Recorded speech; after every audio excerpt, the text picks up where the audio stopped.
Continuem comigo. A Guerra Santa.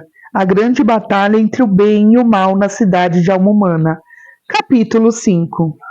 Quando os capitães ouviram a resposta dos líderes e souberam que não conseguiriam uma audiência com os antigos moradores da cidade, além do fato de Almumana estar decidida a lutar com o exército do rei, eles se prepararam não apenas para recebê-los, mas também para tentar conquistá-los pelo poder das armas. Primeiro, fortaleceram seu grupo contra o Portão dos Ouvidos, pois sabiam que, a menos que conseguisse penetrá-lo, nada de bom poderia ser feito pela cidade. Depois disso, posicionaram o restante de seus homens, e depois espalharam a palavra que era: é necessário nascer de novo. É necessário nascer de novo. Então soaram a trombeta e aqueles da cidade responderam, grito contra grito, acusação contra acusação, e a batalha começou. Os moradores da cidade haviam colocado duas grandes armas na torre acima do portão dos ouvidos, uma chamada pretensão e a outra precipitação. Eles confiavam muito nessas duas armas. Ambas foram criadas no castelo pelo ajudante de Diabolos, cujo nome era Soberba, e eram peças maquiavélicas. No entanto, quando os capitães as viram, ficaram tão vigilantes e atentos que, embora alguns tiros passassem raspando em suas orelhas, não os feriam. Com essas armas, os cidadãos fizeram questão de incomodar o acampamento de Shaddai e também de proteger o portão, pois eles não tinham muito para gabar-se pelo que fizeram, em virtude do que será descrito a seguir. A famosa cidade de Almumana também possuía outras pequenas armas, e usaram algumas delas contra o acampamento de Shaddai. Os homens do acampamento também agiram com bravura e com muito valor, disparando contra a cidade e o portão dos ouvidos, pois perceberam que, a menos que conseguissem abri-lo, quebrariam o muro em vão. Os capitães do rei haviam levado diversas atiradeiras de arietes. Com as atiradeiras, eles bombardearam as casas e pessoas da cidade, e com os arietes tentaram abrir o portão dos ouvidos. O acampamento e a cidade enfrentaram várias disputas e fortes encontros enquanto os capitães, com suas ferramentas, tentavam abrir o portão dos ouvidos ou derrubar a torre que estava sobre ele para entrar. No entanto, Almumano defendia tão vigorosamente por meio da ira de Diabolos, da coragem do Senhor vontade seja feita, e da direção de incredulidade, o prefeito, e dos senhores que bem, o registrador, que a carga de dispêndio com essa guerra do lado do rei mostrava-se quase perdida, e a vantagem parecia voltar para a alma humana. Entretanto, quando os capitães viram como estava, resolveram recuar e se fortificar em seu acampamento de inverno. Para essa guerra é necessário observar que houve muita perda dos dois lados, e espero que seja o bastante este breve relato que se segue. Os capitães do rei, quando marcharam da corte a fim de se levantarem contra a alma humana para uma guerra, enquanto cruzavam o país, encontraram três jovens que tinham vontade de acompanhá-los como soldados. Eram homens distintos e aparentemente homens de coragem e habilidade. Seus nomes eram Senhor Tradição, Senhor Sabedoria Humana e o Senhor Invenção do Homem. Desse modo, eles foram até os capitães e ofereceram seus serviços a Shaddai. Então, os capitães lhes contaram seus desígnios e os aconselharam a não se apressarem em sua oferta. Os rapazes, entretanto, disseram-lhes que já havia pensado nisso antes e que, ao ouvirem que estavam em seu caminho para tal objetivo, foram até lá com o propósito de encontrá-los, a fim de que pudessem se alistar em suas forças. O capitão Boanerges, ao ver que eram homens de coragem, alistou-os em sua companhia e assim dirigiram-se para a guerra.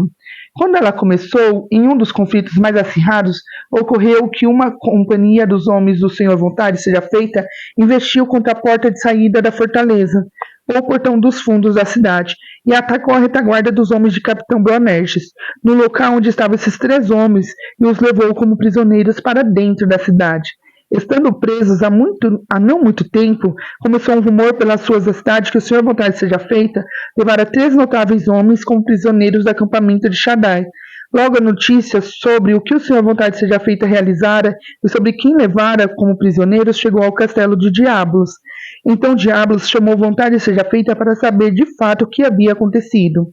Ele lhe perguntou e este lhe respondeu. Em seguida, o gigante chamou os prisioneiros e lhes perguntou quem eles eram, de onde vinham e o que faziam no acampamento de Shaddai. Os homens lhe responderam e foram enviados para a prisão novamente. Poucos dias depois, Diabos os chamou de novo e perguntou se eles estavam dispostos a servi-lo. Quanto a seus antigos capitães, eles lhe disseram que não viviam tanto pela religião, e sim pelos passos da sorte, e, como ele estava disposto a recebê-los, eles deveriam estar dispostos a servi-lo. Enquanto isso acontecia, havia o capitão qualquer coisa, um grande executor na cidade de Alma Humana, e Diablos enviou os 3 homens para ele, com um bilhete em mãos que lhe dizia que aceitasse os homens em sua companhia. Este era o conteúdo da carta. Qualquer coisa, meu querido. Os 3 homens que carregam esta carta têm o desejo de me servir na guerra. Não há ninguém melhor que você para conduzi-los. Receba-os, pois, em meu nome, e conforme surgir a necessidade, use-os contra Shaddai e seus homens. Até breve. Ele então recebeu os homens e tornou 2 deles sargentos, mas fez do senhor Invenção Humana seu escudeiro. Mas já basta sobre isso, vamos voltar ao acampamento. Os homens do acampamento também realizaram alguns ataques contra a cidade. Conseguiram destruir o telhado da casa do senhor prefeito e o deixaram mais desprovido do que antes. Com uma tiradeira quase mataram o senhor Vontade seja feita, mas este conseguiu se recuperar. No entanto, conseguiram matar alguns homens importantes entre os conselheiros da cidade. Com apenas um tiro, assassinaram 6 deles: Senhor Ofensa, Senhor Prostituição, Senhor Fúria, Senhor Defende Mentiras, Senhor Embriaguez e Senhor Traição. Eles também desmontaram as 2 armas que estavam na torre sobre o portão dos ouvidos e as derrubaram sobre o chão. Eu lhes disse antes que os capitães do rei haviam recuado para seus acampamentos de inverno e lá fortaleceram-se a si mesmo e as suas carruagens. Então, com mais vantagem para seu rei e grande incômodo para o inimigo, eles puderam emitir alertas adequadas para a cidade de Alma Humana. E esse objetivo surtiu tanto efeito que fizeram tudo o que podiam para incomodar a cidade. Assim, a Alma Humana já não conseguia dormir tão seguramente como antes. Também não conseguia ir para sua libertinagem com o mesmo sossego de antes, pois do acampamento de Shaddai soavam alarmes frequentes, altos e assustadores. Sim, um atrás do outro, primeiro em um portão, depois em outro, em seguida mais uma vez em todos os portões simultaneamente, e a cidade não conseguia ter paz. Sim, os alarmes eram tão frequentes, e isso quando as noites eram mais longas, o clima mais frio e, por consequência, a estação mais difícil de suportar, que o inverno para a cidade de Alma Humana foi incomparável. Algumas vezes as trombetas soavam e outras as atiradeiras lançavam pedras na cidade. Às vezes 10.000 soldados do rei corriam em volta dos muros de Alma Humana à meia-noite, gritando e erguendo a voz para a batalha. Às vezes, novamente, alguns dos cidadãos ficavam feridos, e a sua voz de choro e lamento podiam ser ouvida para a grande perturbação da agora abatida cidade de Alma Humana. Sim, os cidadãos estavam tão aflitos com aqueles que os atacavam que ouso dizer, naqueles dias, o descanso de seu rei Diabolos foi quebrado. Nesses dias, como fui informado, novos pensamentos e pensamentos que iam contra o outro começavam a ocupar a mente dos homens da cidade de Alma Humana. Alguns diziam, não há como viver assim. Outros respondiam, isso logo vai acabar. Então um terceiro homem se levantava e afirmava, vamos voltar para o rei Shaddai e assim colocar um fim nesses problemas. E um quarto homem se levantava com temor dizendo, duvido que ele nos receba. O velho senhor também, o registrador da cidade, antes do Diabolos tomar a alma humana, começou a falar em voz alta, e suas palavras dirigiam-se à cidade de alma humana como estalos de um trovão. Não havia um som tão terrível para uma alma humana como esse, com o barulho dos soldados e gritos dos capitães. Tudo começou a ficar raro para a alma humana. Tudo que sua alma desejava estava afastando-se dela. Havia uma explosão sobre tudo que era agradável nela, e fogo em vez de beleza. Rugas e alguns sinais da sombra da morte estavam sobre os habitantes de alma humana. E como a alma humana seria feliz de desfrutar a tranquilidade e a satisfação da mente, mesmo na pior condição do mundo. Durante esse mais profundo inverno, os capitães também enviaram pelos lábios do mensageiro de Boanerges uma convocação para a alma humana render-se ao rei, o grande rei Shaddai. Fizeram isso 1, 2 e 3 vezes, sem saber que em alguns momentos havia em alma humana uma disposição para render-se, se apenas recebesse um convite para fazê-lo. Sim, até onde consegui me informar, a cidade já teria se rendido para eles antes, se não fosse pela oposição de incredulidade e a leviandade dos pensamentos do Senhor, vontade seja feita. Diablos começou a enfurecer-se, pois a alma humana não possuía um único pensamento quanto a render-se, e desse modo eles continuavam a sofrer com esses medos desconcertantes. Eu disse há pouco que o exército de alma humana enviou essa convocação 3 vezes para a cidade, a fim de que ela se rendesse. A primeira vez que o mensageiro foi até lá, levou palavras de paz, dizendo para a cidade: os capitães, os nobres capitães de Shaddai, tiveram compaixão e lamentaram a miséria da desfalecente alma humana, e ficaram atribulados ao ver a cidade ficar no caminho de sua própria libertação. E continuou dizendo: os capitães mandaram lhes dizer que, se a pobre alma humana se humilhasse e retornasse, suas rebeliões e piores traições seriam perdoadas e também esquecidas pelo seu misericordioso rei. E os alertou: cuidado para que não fiquem em seu próprio caminho, para que não vão contra si mesmos e se transformem em perdedores por sua própria culpa. E depois voltou para o acampamento. Da segunda vez, o mensageiro os tratou com um pouco mais de severidade.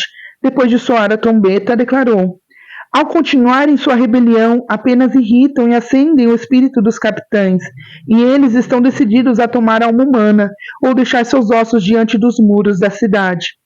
Ele foi novamente pela 3ª vez e falou com eles de modo ainda mais severo, afirmando: agora, como vocês foram tão terrivelmente profanos, eu não sei, não com certeza, se os capitães estão inclinados à misericórdia ou ao julgamento. Eles apenas me enviaram para ordenar a vocês que abram um portão para eles. E então retornou para o acampamento. Essas 3 convocações, e principalmente as 2 últimas, angustiaram tanto a cidade que eles formaram um conselho e o resultado foi o seguinte: que o Senhor, vontade seja feita, deveria ir até o portão dos ouvidos e lá, com o som de uma trombeta, chamar os capitães do acampamento para uma negociação. Bem, o Senhor, vontade seja feita, soou a trombeta sobre os muros, e os capitães se aproximaram em suas armaduras, assim como seus 10.000 homens a seus pés. Então os cidadãos disseram aos capitães que eles ouviram e consideraram suas convocações, e assim chegaram a um acordo com eles e com seu rei Shaddai, mas em certos termos antigos e propostas que, com seu príncipe, sob as ordens deles, foram escolhidos para apresentar. Ou seja, sob esses termos, eles concordariam em ser um único povo. 1. Se os homens de sua própria companhia, como então o senhor prefeito, senhor esqueço bem, com seu corajoso senhor vontade seja feita, pudessem, abaixo de Shaddai, continuar como governadores da cidade, castelos e portões de alma humana. 2. Que nenhum homem que servia a seu grande gigante diabo fosse expulso por Shaddai de sua casa, abrigo de liberdade que desfrutava na famosa cidade de alma humana. 3. Que lhes fosse garantido que toda a cidade de alma humana poderia desfrutar certos privilégios e direitos, como já fora dado a eles anteriormente, e com os quais já conviviam sob o reinado de seu rei Diabolos, que agora era e por muito tempo havia sido seu único senhor e grande defensor. 4. Que nenhuma lei, oficial e executor da lei novo tivesse poder algum sobre ele sem ser por sua própria escolha e consentimento. Essas são nossas propostas ou condições de paz, e sob esses termos nós nos submeteremos ao seu rei, disseram eles. No entanto, quando os capitães ouviram essa oferta fraca e medíocre da cidade de alma humana, bem como suas demandas altas e ousadas, fizeram novamente um discurso por meio de seu nobre capitão, o capitão Boanerges. Ó habitantes da cidade de alma humana, quando ouvi sua trombeta soar para uma conversa conosco, posso dizer verdadeiramente que fiquei feliz e, quando disseram que estavam dispostos a se submeter ao nosso rei e senhor, fiquei ainda mais feliz. No entanto, quando por meio de suas cláusulas tolas e sofistas insensatos, vocês colocaram o enorme obstáculo de sua iniquidade diante de nossos olhos, então minha felicidade se transformou em tristeza e minha esperança de seu retorno em temores desfalecentes. Imagino que, pausa para lamentos, o antigo inimigo de alma humana tenha elaborado essas propostas que agora vocês apresentam para nós como termos de um acordo, mas elas não merecem ser ouvidas por nenhum homem que pretende prestar serviço a Shaddai. Portanto, em conjunto e com o mais alto desprezo, rejeitamos e recusamos tais coisas como a maior das iniquidades. 2 Timóteo 2,19. Mas, ó alma humana, se vocês se entregarem em nossas mãos, ou melhor, nas mãos de nosso rei, e confiarem que ele coloque as condições com vocês e para vocês, como parecer bom aos seus olhos, e ouço dizer que vocês as acharão muito vantajosas, então os receberemos e estaremos em paz com vocês. Mas se não quiserem se entregar aos braços de Shaddai, nosso rei, então tudo está igual a antes, e também sabemos o que devemos fazer. Então, incredulidade, o senhor prefeito gritou e disse: E quem, estando fora das mãos de seus inimigos, como vocês podem ver que estamos agora, seria tão tolo de retirar o bastão de sua própria mão para entregar a um desconhecido? Eu, de minha parte, nunca me submeterei a tal proposta sem limites. Nós conhecemos os modos e o temperamento de seu rei? Alguns dizem que ele se ira com seus súditos se eles, por um fio de cabelo, saírem do caminho, e outros dizem que ele pede muito mais do que os homens podem dar. Portanto, parece, ó alma humana, ser sábio o que vocês fazem, de prestar muita atenção ao que fazer nesse assunto, pois se vocês se renderem, entregar-se-ão a outro, e não pertencerão mais a vocês mesmos. Pois entregar-se a si mesmo para um poder ilimitado é a maior tolice do mundo. Agora vocês podem se arrepender, mas nunca poderão reclamar. No entanto, vocês sabem de fato, quando forem dele, qual de vocês o rei irá matar? E qual de vocês ele deixará viver? Ou se ele não se livrará de todos nós e chamará pessoas de seu próprio país para habitarem nesta cidade? O discurso do senhor prefeito desfez tudo e lançou por terra toda a esperança de um acordo. Assim, os capitães retornaram a seu acampamento, às suas tendas e seus homens, e o prefeito a seu castelo e a seu rei. Diablos esperava por seu retorno, pois ouvira que eles estavam em suas posições. Então, quando o prefeito entrou na sala de estado, Diablos o saudou. Bem-vindo, meu senhor. Como foram os assuntos entre vocês hoje? Então o senhor, incredulidade, com muita reverência, contou tudo o que havia acontecido, dizendo que os capitães de Shaddai haviam dito tal e tal coisa dissera dele. Diablos ficou muito feliz ao ouvir tudo aquilo e falou: Meu senhor prefeito, meu fiel incredulidade, já provei sua fidelidade mais de 10 vezes e nunca o encontrei mentindo. Prometo a vocês, se passarmos por esse ataque, entregá-lo um lugar de honra, uma posição muito melhor do que o senhor prefeito de alma humana. Tornarei você um representante universal e ao meu lado terá todas as nações em suas mãos. Sim, você colocará suas mãos sobre as nações e elas não poderão lhe resistir, assim como nenhum de nossos vassalos poderá caminhar em liberdade, a não ser os que aceitarem segui-lo. Depois de sair da presença de Diablos, como quem tivesse obtido um grande favor, o senhor prefeito dirigiu-se à sua habitação contente e se encheu de esperança até chegar o tempo em que sua grandeza seria aumentada.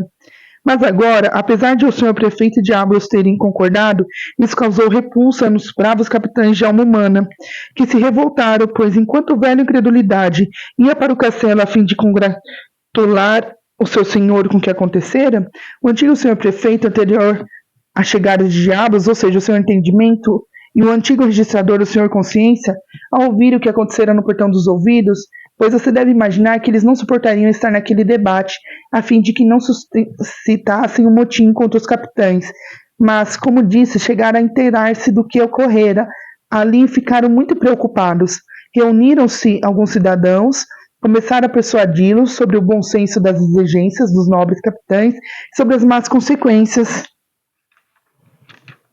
que se seguiram ao discurso de incredulidade o senhor prefeito, ou seja, como ele havia demonstrado pouco respeito tanto para os capitães quanto para seu rei, e também como os acusara implicitamente de infidelidade e traição. Pois o que mais pode ser depreendido de suas palavras? Disseram eles, quando disse que não iria render-se às suas propostas. Além disso, acrescentou uma suposição de que iria nos destruir quando antes já nos enviara uma mensagem dizendo que seria misericordioso conosco. Com a multidão convencida do mal que a incredulidade havia causado, as pessoas começaram a correr para todos os lados e em todas as esquinas das ruas de alma humana. Primeiro começaram a sussurrar, depois a falar abertamente, e depois disso corriam de um lado para o outro gritando: Ó, bravos capitães de Shaddai, queremos estar sob o governo de vocês, de Shaddai, seu rei. Quando o senhor prefeito soube que a cidade de alma humana encontrava-se em alvoroço, desceu para acalmar o povo e pensava ter suprimido a fúria deste com a grandeza e a presença de seu semblante. No entanto, quando os cidadãos o viram, correram em sua direção e com certeza teriam lhe feito mal se ele não tivesse voltado para casa. No entanto, os homens da cidade atacaram a casa onde ele estava a fim de destruí-la completamente, mas como o lugar era forte demais, fracassaram em sua tentativa. Então, tomando coragem, ele se dirigiu ao povo por uma janela dizendo: Cavalheiros, qual é a razão para tal alvoroço hoje? Então respondeu o Senhor Entendimento: Isso tudo é porque você e seu mestre não agiram corretamente, como deveriam com os capitães de Shaddai, pois em 3 coisas vocês falharam. Primeiro, por não permitirem que o Senhor Consciência estivesse que eu e o Senhor Consciência estivéssemos presentes na audiência. Segundo, ao propor tais termos de paz aos capitães de forma alguma poderiam ser concedidos, a não ser que eles pretendessem que Shaddai fosse apenas um príncipe titular e que a alma humana ainda possuísse pela lei o poder de viver em toda lascívia e vaidade diante dele, e por consequência que Diablos continuaria rei em poder, e o outro apenas em nome. Terceiro, pelo que você fez por si mesmo, depois que os capitães haviam demonstrado sob quais condições eles teriam nos recebido em misericórdia, mas que você desfez com seu discurso desagradável, atípico e ímpio. Quando o velho incredulidade ouviu esse discurso, ele gritou: Traição! Traição! As armas! As armas! Ó fiéis amigos de Diablos na cidade de alma humana. Entendimento. Senhor, você pode colocar o significado que desejar sobre minhas palavras, mas estou certo de que os capitães de um senhor tão nobre quanto o deles mereciam um tratamento melhor de sua parte. Então o velho incredulidade disse: Assim está um pouco melhor. Mas, senhor, o que falei, o fiz em nome de meu príncipe, de seu governador, e para aquietar o povo que, por meio de suas ações ilegais, você colocou em um motim contra nós. Então respondeu o senhor registrador, cujo nome era Senhor Consciência: Senhor, você não deve retrucar tudo o que o Senhor Entendimento disse. É evidente que ele falou a verdade e que você é um inimigo para a alma humana. Convença-se então do mal que há em sua língua insolente e petulante, bem como da tristeza que colocou sobre os capitães. Sim, e dos danos que, por consequência, causou à alma humana. Sim, e dos danos que por consequência causou à alma humana. Se você tivesse aceitado as condições, o som de trombeta e o alarme de guerra já teriam cessado sobre a cidade de alma humana, mas esse terrível som permanece, e sua busca por sabedoria em seu discurso é a causa. Então a incredulidade disse: Senhor, se eu viver, levarei sua mensagem para Diablos, e lá você terá uma resposta para suas palavras. Enquanto isso, buscaremos o bem da cidade e não pediremos sua opinião. Entendimento. Senhor, você e seu príncipe são ambos estrangeiros para a alma humana, não nativos dela. E quem pode negar que nos colocaram em maiores dificuldades? Quando vocês mesmos virem que só poderão estar seguros se voarem, talvez nos deixe para trás e defendam-se sozinhos, ou incendiem a cidade e vão embora na fumaça ou pela luz do fogo e nos deixem nossas ruínas. Incredulidade. Senhor, você se esqueceu de que está sob um governo de que deve se rebaixar como um súdito? E saiba você que, quando meu senhor, o rei, ouvir sobre esse dia, ele lhe dará um pequeno agradecimento por seu trabalho. Enquanto esses cavaleiros estavam em suas gritarias, nos muros e portões da cidade, desceu o senhor vontade seja feita, o senhor preconceito, o senhor pausa para lamentos, e diversos homens recém-feitos conselheiros e deputados, e perguntaram a razão do rebuliço e do tumulto. Com isso, todos começaram a contar sua própria versão. Então não era possível ouvir nada claramente. Desse modo, ordenou-se que se fizesse silêncio, e a velha raposa incredulidade começou a falar. Meu senhor, disse ele, aqui estão alguns homens impertinentes que têm como fruto o fruto de suas más intenções, e como eu temo, por meio do conselho de um certo senhor descontente, tumultuosamente reunido essa multidão contra mim neste dia, e também tentaram levantar a cidade em atos de rebelião contra nosso príncipe. Então se levantaram todos os diabolianos presentes e afirmaram que tudo isso era verdade. Quando aqueles que estavam ao lado de entendimento do Senhor Consciência perceberam que tudo iria piorar, pois a força e o poder estavam do outro lado, aproximaram-se para oferecer ajuda e alívio. Então havia uma grande companhia de ambos os lados. Assim, aqueles ao lado de incredulidade quiseram levar os dois cavalheiros para a prisão, mas os homens do outro lado disseram que eles não deveriam fazer isso. Desse modo, começaram a gritar novamente. Os diabolianos gritavam por incredulidade, esqueço bem, os novos líderes e seu grande diablos. O outro lado gritava por Shaddai, os capitães, suas leis, sua misericórdia e aplaudiam suas propostas e caminhos. Logo a discussão foi além e passou de palavras para golpes. E agora havia pancadas nos dois lados. O bom cavaleiro, o Senhor Consciência, foi derrubado 2 vezes por um dos diabolianos, cujo nome era Entorpecimento. E o Senhor Entendimento teria sido morto por um arcabuz, mas quem o disparou não mirou direito. O outro lado também não escapou, pois havia o Senhor precipitado um diaboliano que teve o cérebro lançado para fora da cabeça pelo Senhor Mente. O servo do Senhor Boa Vontade seja feita. Eu ri quando vi que o Senhor Preconceito levou um chute e caiu na lama, pois um pouco antes ele fora colocado como capitão de uma companhia de diabolianos, para o dano e prejuízo da cidade, mas agora estava sob seus pés, e posso garantir a vocês, a coroa dele foi feita em pedaços por alguém do lado do Senhor Entendimento. O Senhor Coisa Alguma também se tornou um homem agressivo em meia luta, mas os dois lados estavam contra ele, por não ser fiel a nenhum dos dois. Ainda assim, por sua petulância, uma de suas pernas foi quebrada, mas quem o fez gostaria que tivesse sido o pescoço. Houve muito mais danos dos dois lados, mas isso não deve ser esquecido. Era de espantar ver o Senhor Vontade seja feita tão indiferente. Ele não parecia defender nenhum lado nem o outro. Só se observou nele um sorriso ao ver o velho preconceito ser lançado na lama. Além disso, ele mal notou quando o Capitão Coisa Alguma vinha mancando em sua direção.